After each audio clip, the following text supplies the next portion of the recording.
है ना। समाजवाद का एक नया वर्जन को हम लोग क्या बोले, साम्यवाद बोले। साम्यवाद बोला एक ऐसी विचारधारा जिसमें सर्वहारा वर्ग का प्रभुत्व स्वीकार किया जाए, लेकिन साथ ही समाज में रहने वाले किसी वर्ग के साथ भेदभाव नहीं होना चाहिए। हम बड़े लोग को भी आदर सम्मान देंगे, मानेंगे, लेकिन गरीबों का भी कोई भेदभाव नहीं होना चाहिए। और इसके जनक है कौन, इसके जनक है कार्ल मार्क्स। अब कार्ल मार्क्स से बात जानिए। कार्ल मार्क्स एक साम्यवादी थे। उनका मानना था कि समाज में जो गरीब मजदूर है उनके साथ शोषण नहीं होना चाहिए, उनका दुरुपयोग नहीं होना चाहिए।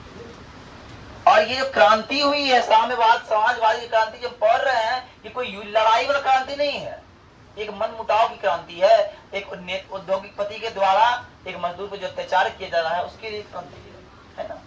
यह तलवार बंदूक से क्रांति नहीं लड़ा गया है।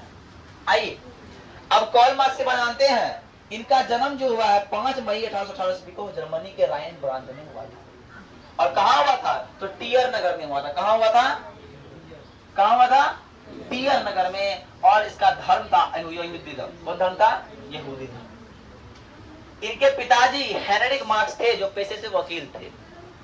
एक हमारे जो है कार्ल मार्क्स जी के पिताजी हैं, उनके नाम क्या, हेनरिक मार्क्स, और वो पेशे से क्या थे, और उनको शिक्षा जो है बॉन एवं बर्लिन विश्वविद्यालय से मिला है। बॉन एवं बर्लिन विश्वविद्यालय से जो शिक्षा मिला है किसको, कार्ल मार्क्स को। अब मार्क्स का प्रभाव किसका पड़ा, ये किससे इंस्पायर है, जैसे हम इनसे इंस्पायर है, हम उनसे इंस्पायर है, किससे इंस्पायर है, ये इंस्पायर है हिंगल, मॉन्टेस्क्यू और रूसो से इंस्पायर था। मॉन्टेस्क्यू की पुस्तक थी विधि की आत्मा, है ना, उससे ये इसका विवाह होता है एक लड़की जिसका नाम होता है जेनी, नाम होता है जेनिस का विवाह किया जाता है। कब किया था, तो 1843 में किया गया है जेनिस से इसका विवाह 1843। और जेनी जो है इनकी बचपन की मित्र थी, इनके बचपन के मित्र थी, उनसे विवाह किया जाता है। लेकिन 1844 में विधि को तो कुछ और मंजूर था। कार्ल मार्क्स तो कार्ल मार्क्स बनने वाला था, वो संसार पे अपने नाम को छाप को छोड़ने वाला था। ये क्या करता है, 1844 में अपने परिवार पत्नी को छोड़कर पेरिस आया था। कहाँ आता है, पेरिस आता है। और यहाँ इनकी मुलाकात फ्रैंक डिक एंगल्स से होती है, जो इसका बहुत अच्छा मित्र हो जाता है, जो इसका बहुत अच्छा मित्र हो जाता है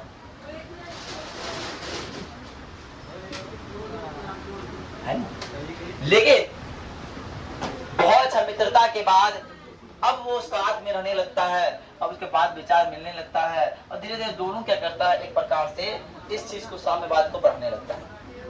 लेकिन अंत में क्या होता है, 1867 में इसके बाद क्या होता है, इन्होंने एक पुस्तक लिखता है 1867 को।